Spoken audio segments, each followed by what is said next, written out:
Number 5, Number 4, Number 3, Number 2, Number 1.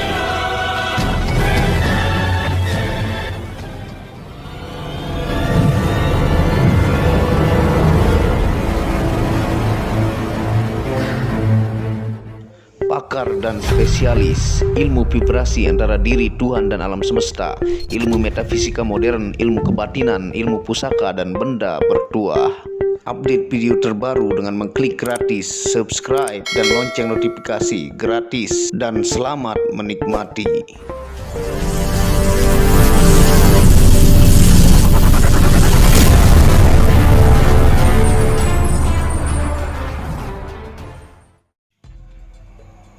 Bismillahirrahmanirrahim. Assalamualaikum warahmatullahi wabarakatuh.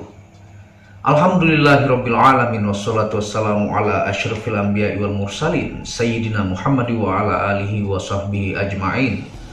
Rabbi shrah li sadri wa yassir li amri wahlul 'uqdatam min lisani yafqahu qawli. Alhamdulillah, bersama saya lagi dengan Muhammad Hamdan Al-Ghazali dalam Tauhid Metafisik.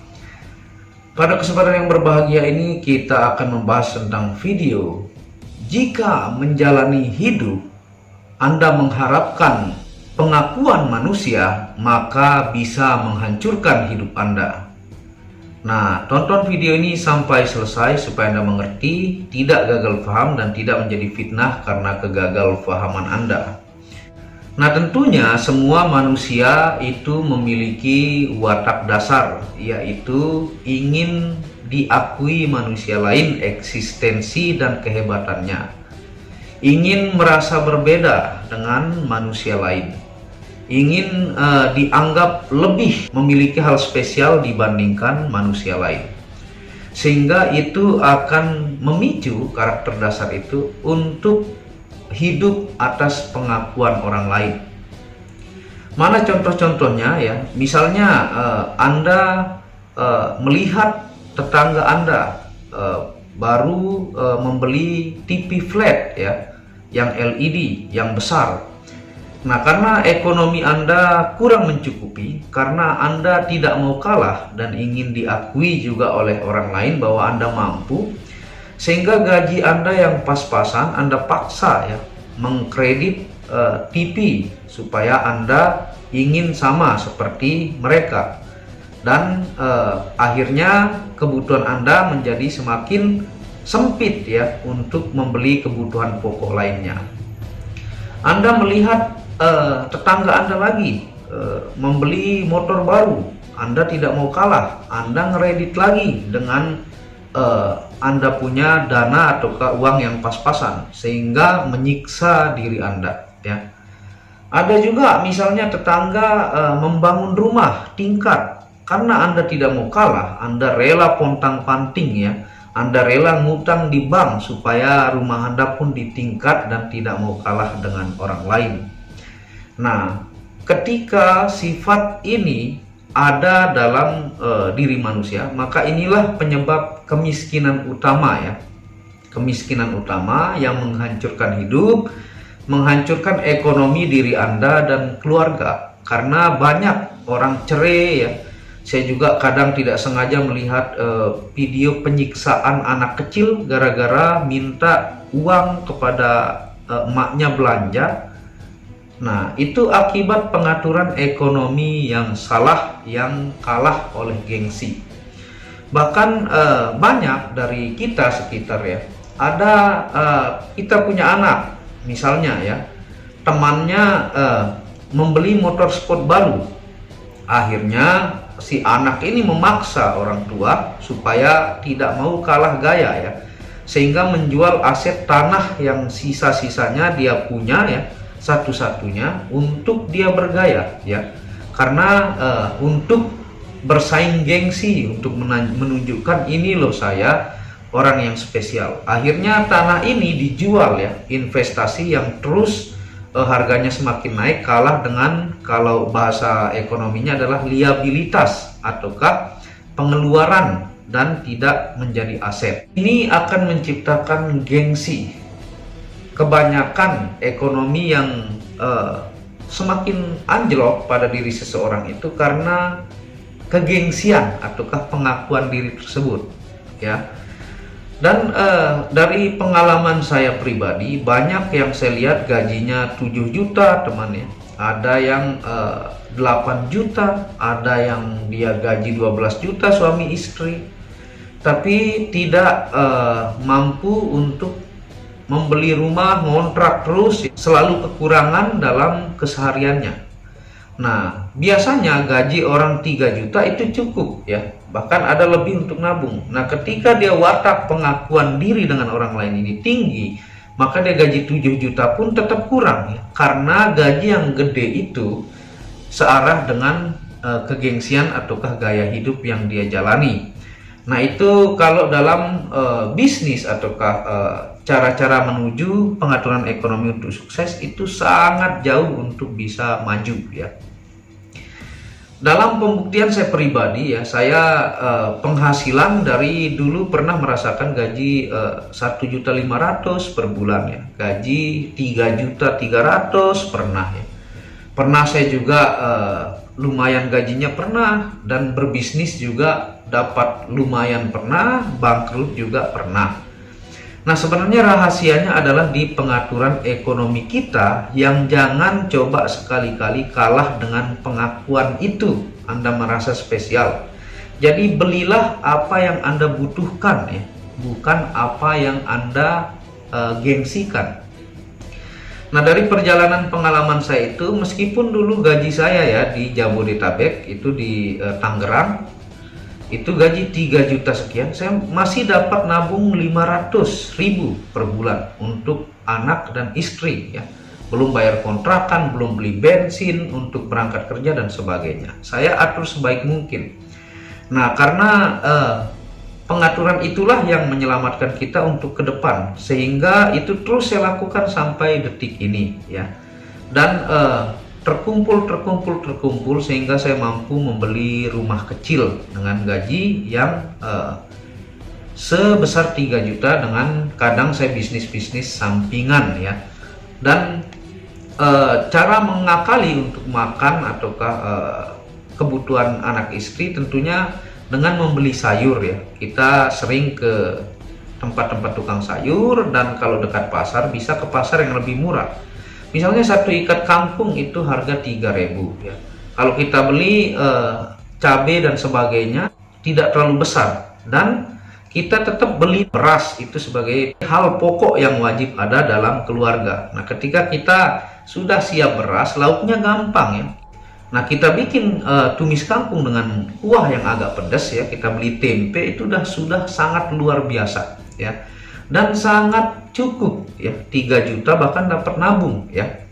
Banyak orang gaji 3 juta dia beli misalnya bakso atau lauk-lauk terus sampai itu pas-pasan. Naik gajinya ke 7 juta, dia terus pesan online makanan ya, sekali pesan sekali makan 150.000, 300.000. Semakin gajinya 10 juta, semakin dia makin bergaya dengan pengakuan dirinya kepada orang lain. Nah, seperti itu bisa menghancurkan hidup. Dan di titik-titik urgent kita akan kelabakan dan mencari utang sana sini ya. Dan ketika kita mengatur dengan baik ya, sesuai dompet kita, bergaya sesuai dompet, maka ketika kita udah punya tabungan, ada urgent, maka itu gampang kita selesaikan, tidak perlu sana sini mengutang ya. Karena saudara yang pertama kalau secara kehidupan kita itu ya adalah uang urgent yang cepat kita proses ketika ada sebuah musibah atau ke anak sakit. Tetap saudara kita adalah nomor satu, tapi kan kadang jaraknya jauh ya, ataukah kadang tetangga juga lagi nggak ada dan sebagainya. Jadi kita harus persiapkan itu yang terdekat yang bisa membantu kita, tentunya dengan pengaturan ekonomi yang baik gitu. Nah, saya pribadi menciptakan aset-aset ya, baik itu dari lahan-lahan sekian titik ataukah rumah sekian biji dan mobil, itu dengan perjuangan pengaturan yang sangat rapi ya, sehingga saya tidak membeli barang yang bukan investasi. Misalnya handphone dengan spek tinggi, RAM-nya misalnya 3 GB atau 4 GB, ROM-nya gede ya, terus kualitas materialnya bagus dari handphone tersebut, meskipun Cina dengan harga 3 juta itu kita sudah dapat lumayan canggih dan bagus ya. Nah, kalau Anda mengikuti gengsi, mengikuti pengakuan orang, maka Anda akan membeli iPhone yang harga 20 juta atau 15 juta demi gengsi Anda, bahkan rela kredit. Banyak seperti itu yang saya lihat. Banyak juga yang ngontrak ya, tapi pakai motor Ninja yang harga 64 juta ya. Itu akan memperlambat Anda dalam proses kesuksesan. Karena kalau Anda memiliki lebih ya tidak masalah. Kalau rezeki Anda sudah gede, bisnis Anda gede, Anda mau beli iPhone juga, atau Anda mau beli mobil sport, ataukah hal-hal mewah, tidak masalah karena kemampuan Anda lebih dari rata-rata. Nah, kebanyakan banyak yang pas-pasan tapi ingin bergaya lebih ya.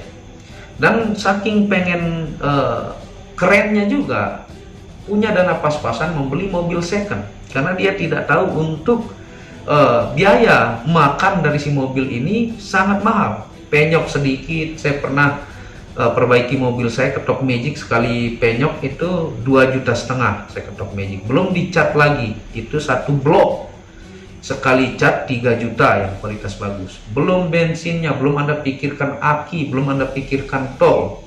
Nah, itulah yang seharusnya tabungan untuk Anda membeli rumah kebanyakan jadi makanan mobil, sehingga Anda lambat dalam membeli rumah ya. Dan ada juga yang penghasilannya kecil ya. Bahkan saya pernah ke Sumarekon Mall Serpong ya, Tangerang. Itu saya ngobrol dengan pedagang-pedagang kopi yang pakai sepeda, yang lengkap jual kopi, ada nutrisari, ada kacang-kacangan, ada jenis minuman lainnya. Mereka itu ada sekitar 3 orang. Itu bahkan mengkredit rumah, terakhir waktu saya tanya itu sisa setahun ya. Mereka punya rumah-rumah bagus karena mereka mampu mengatur dan memikirkan anak dan istrinya. Nah, sebagaimanapun Anda hebat dalam berbisnis tapi Anda tidak mengerti pengaturan ekonomi ini, membeli sesuatu barang yang digengsi, maka itu akan memperlambat Anda untuk mencapai titik kesuksesan. Nah, ketika Anda mengharap pengakuan orang, itu tanpa sadar Anda terus mengurusi orang-orang di luar diri Anda, sehingga Anda tidak berfokus kepada diri Anda. Kalau Anda punya istri, ataukah suami, ataukah anak, maka itu akan lebih terbengkalai karena Anda lebih dominan untuk mengharapkan perhatian orang.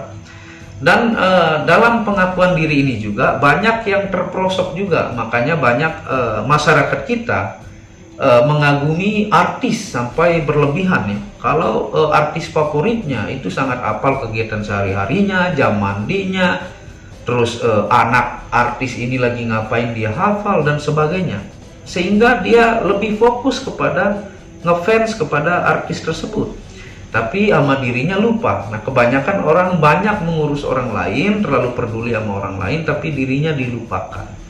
Nah, boleh kita ngefans, tapi kalau saya pribadi, saya mengagumi karya-karya ya, bukan orangnya yang saya kagumi, tapi karyanya. Misalnya seperti lagu-lagu tasawuf atau sufi dari Dewa 19, saya kagumi ya. Lagu-lagu yang menyangkut tentang alam, 420, itu saya kagumi karya-karyanya. Karena setiap orang itu memiliki spesialisasi dan mesin pencetak uang dari dalam dirinya, seperti yang dikatakan oleh Syekh Siti Jenar. Sebenarnya manusia ini punya skill yang diciptakan di dirinya oleh Tuhan, tapi mereka kebanyakan tidak berfokus kepada skillnya, malah terlalu fokus kepada hal-hal luar. Dan pengakuan diri ini juga lah yang menghalangi kita sebagai dinding pembatas antara diri dengan Tuhan yang pernah saya jelaskan ya. Dan untuk keamanan kesuksesan ya, maka aturlah baik-baik rezeki yang dititipi Tuhan. Karena seperti saya bilang ya, rezeki itu adalah titipan. Misalnya saya meminjamkan motor saya kepada Anda ya, Anda pakai selama seminggu ya, kondisinya mengkilat, bensin penuh dan bagus. Ternyata setelah Anda balikkan, bensinnya kosong, motor baret-baret ya, kotor banget, bahkan ada bagian-bagian motornya yang hilang. Nah, bagaimana saya akan memberikan Anda pinjam lagi motor tersebut? Kalau Anda rawat, Anda ganti olinya, Anda bersihkan. Kalau Anda pinjam sebulan ya, segala-galanya Anda jaga, maka suatu saat Anda butuh pasti saya kasih lagi. Ini contoh ya. Nah, Tuhan pun seperti itu. Kalau Tuhan memberikan rezeki kepada Anda, misalnya selama sebulan Anda punya gaji 5 juta, Anda rawat dengan baik, Anda gunakan sebaik-baiknya, Anda gunakan untuk membeli kebutuhan, dan tidak mengutamakan gengsi, maka Tuhan akan menambah rezeki itu. Itulah yang dimaksud syukur. Syukur itu bukan teori mengucap alhamdulillah, saya bersyukur, alhamdulillah, tapi dengan menjaga apa yang kita miliki saat ini. Anda punya Supra X zaman dulu dan Anda mampunya seperti itu, ya rawatlah, Anda cuci, Anda ganti olinya, rawat sebaik mungkin, maka Allah akan melayakkan dan menambahkan rezeki Anda. Kalau Anda tidak mampu tapi Anda memaksakan untuk sesuatu untuk bergaya, maka itu yang menyebabkan Tuhan juga melihat Anda tidak layak, karena pada titiknya kalau diberikan kekayaan lebih maka Anda akan sombong dan menghancurkan semesta, menzolimi orang ya. Dan pengakuan diri inilah yang ada terbanyak di dunia ini. Orang ingin menjadi artis terkenal karena ingin diakui. Beginilah saya. Orang ingin menjadi ahli tertentu dan mencapai titik tertentu karena pengakuan diri. Positifnya pengakuan diri ini bisa mendopamin kita untuk bekerja lebih keras ya. Tapi ingat, kita harus mengatur segala rezeki yang dititipkan oleh Tuhan, penguasa alam semesta. Jadi kalau ada berkeluh kesah, kadang masuk WhatsApp, Kang, saya punya utang segini, Kang, saya punya masalah begini, saya punya begini, begitu, dan sebagainya. Maka lihatlah diri Anda lebih dalam ya. Kadang orang membuang-buang koin yang 100 rupiah. Bahkan sering saya nemu dan saya pungut yang di jalan, meskipun saya ada duit ya. Dan saya membuat dari galon itu, saya cat ya pakai pilok, dan saya masukkan tuh 100 rupiah, 200 rupiah yang orang anggap tidak penting. Nah, ketika saya masukkan terus sisa-sisa belanja di Alfamart, Indomaret, dan dalam jangka waktu 3 tahun ternyata penuh. Ketika saya tukar itu sampai nominalnya 8 juta ya. Karena kalau kita tukar recehan begitu sangat gampang ke minimarket ya, ataukah ke bank bisa. Dan latihan seperti itulah yang kita harus tetap pelajari dan belajar paksa diri supaya menciptakan ekonomi kita jauh lebih baik. Ini secara logis ya, ataukah secara keduniawian. Dan ketika Anda mampu menjaga rezeki itu, saya pastikan Tuhan akan memberikan rezeki lebih ya. Jadi sebenarnya semua makhluk di muka bumi ini selalu dikasih makan oleh Allah Subhanahu wa taala, yang seperti saya bilang, seperti kadal, ular, elang, ataukah itu semut, ataukah itu ulat ya, semua dikasih makan. Mereka tidak punya bank-bank seperti kita manusia, ada bank BRI, BNI, BCA, Bank DKI dan sebagainya. Tapi kita selalu kekurangan. Kenapa? Karena kita selalu mengutamakan gengsi ya. Itulah yang menghancurkan ekonomi dan diri kita ya. Secanggih-canggih Anda memiliki ilmu kebatinan ya, Anda punya anak istri, ketika Anda mau bergelut dan mau berketurunan di dunia ini, Anda punya istri, punya anak, maka Anda terikat dengan keduniawian. Orang yang benar-benar ahli dalam spiritual dan seorang tasawuf sejati itu tidak menikah ya. Makanya para wali-wali zaman dulu, ahli-ahli pengenalan dirinya kepada Tuhan lebih dekat, banyak yang hidup apa adanya dan tidak menikah, seperti Rabiatul Adawiyah dan lain-lain. Nah, selama Anda punya anak, istri, dan berketurunan, maka Anda mengikat diri Anda dengan dunia yang ketika Anda memiliki ilmu kebatinan yang tinggi, tapi anak istri Anda teriak tentang uang dapur, maka itu bisa mengkaburkan ketenangan Anda dalam kedekatan Anda kepada Tuhan. Jadi batin Anda harus tenang dan dapur istri dan anak pun tenang. Ya, itulah yang disebut keseimbangan ketika Anda mau terikat dengan aturan dunia. Terikat maksudnya adalah ketika Anda punya anak dan istri, maka Anda harus mencari uang untuk sekolah anak Anda, untuk TK anak Anda, untuk SMA dan sebagainya, untuk biaya istri Anda, untuk bedak istri Anda. Nah, itu adalah tuntutan dan sistem yang sudah terikat di dunia ini, seperti di Indonesia ya. Nah, sehingga pengaturan ekonomi inilah bermulai dari tidak mencari pengakuan diri. Hiduplah seperti apa adanya, diri Anda sendiri, bergayalah sesuai dengan dompet, dan tonjolkan karakter Anda menjadi diri sendiri ya, tidak menjadi orang lain atas mengharap pengakuan orang lain. Nah, seperti itu. Pada kesempatan kali ini tetap kita belajar masalah doa, tentang hal-hal metafisik, tentang spirituality, tapi menurut saya ini juga penting ya, supaya seimbang. Jadi kehidupan Anda enak, bahagia ya, Anda bisa mengatur dengan baik, dan ilmu spiritual Anda pun lancar mengalir di diri Anda ya. Bagaimana Anda menuntut ilmu tentang spiritual tapi anak istri Anda terus teriak tentang makan dan biaya sekolah? Maka imbangilah itu dengan bersyukur, dengan menyayangi apa yang ada, beli yang Anda butuhkan, dan jangan membeli sesuatu untuk kegengsian. Boleh Anda membeli hal-hal mewah, mobil sport ataukah Fortuner, ataukah Anda membeli gedung kalau itu sudah cocok sesuai dompet dan keuntungan Anda di dalam berbisnis di dunia ini. Nah, seperti itu pada kesimpulan kali ini ya. Semoga berkah bermanfaat. Apabila ada salah kata mohon dimaafkan, dan dukung terus yang belum subscribe dengan mengklik tombol merah subscribe gratis dan lonceng notifikasi gratis, tidak ada ruginya. Dan Anda bisa kunjungi second channel saya, yaitu Tauhid Metafisik, yang banyak membahas tentang ilmu mustika, pusaka, dan sejarahnya. Channel ketiga itu Maniak Akik, yang membahas lengkap gemstone secara internasional, gemologi, kandungan mineral, aura, zodiak, dan metafisika modern. Dan channel baru yang khusus membahas tentang batu keindahan, batu bacaan dengan kualitas bagus, dengan ring perak dengan harga bersahabat. Wabillahi taufiq wal hidayah. Assalamualaikum warahmatullahi wabarakatuh. Tauhid Metafisik Produk menjual baju-baju sufi sebagai pengingat kemurnian batin diri dan batin orang lain yang melihatnya, menyebarkan virus-virus cinta ketika memakainya dimanapun berada. Tersedia semua jenis ukuran, baik laki-laki dan perempuan, ukuran panjang dan pendek. Harga promo murah dengan kualitas cotton dan sablon terbaik. Kontak admin WhatsApp 0858 1688 0424. Inilah review baju sufinya.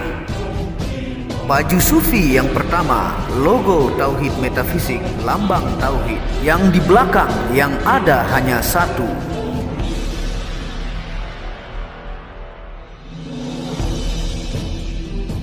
Baju sufi yang kedua, aku lebih memilih menjadi orang murni. Logo di belakang baju adalah Tauhid Metafisik. Baju sufi yang ketiga, ketika hawa nafsu takluk maka damailah dunia. Tulisan di belakang adalah logo Tauhid Metafisik. Baju sufi yang keempat, aku patah hati pada fananya dunia. Tulisan di belakang baju adalah logo Tauhid Metafisik.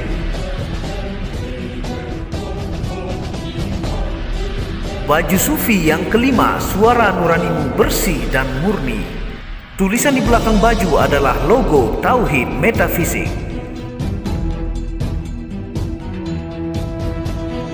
Baju sufi yang keenam, ego diri adalah dinding pembatas antara diri dengan Tuhan. Tulisan di belakang baju adalah logo Tauhid Metafisik. Segera pesan baju-baju sufi, stok terbatas. Terima kasih.